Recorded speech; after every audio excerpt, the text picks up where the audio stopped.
Gumball Watterson's dad is a bum. One of my followers told me to look into Gumball's dad, and I did. There's literally an episode where Anais draws this picture, and I guess her school guidance counselor ends up getting a hold of it. So he pulls the whole family in there. Darwin and Gumball, mom and dad are all in there with Anais. The guidance counselor ends up saying that from the picture, he can tell that the family is dysfunctional, and mainly what he got from that is that Richard, the dad, is lazy and doesn't do anything. Mind you, the whole time while this conference is going on, he's sleeping. He's dead asleep. Richard has not responded to this whatsoever, has not emoted in the slightest.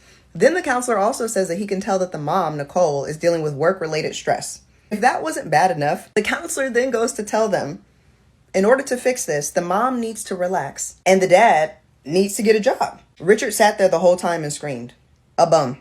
Before I start to say anything, this woman is trolling. That's part of her gimmick. That's part of her content. Leave her alone.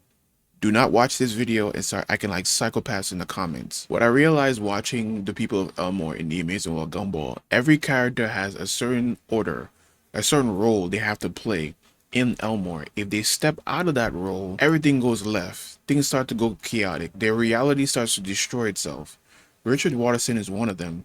The episode she's talking about where Richard is forced to get a job, the part where the door closes on him every time he tries to enter the building of work, is reality telling him you're not supposed to get a job.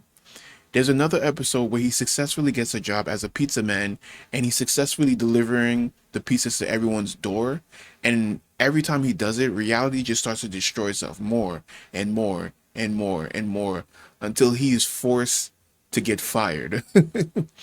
Even a character like Larry, the guy who has every job in Elmore, has to follow a rule, an order.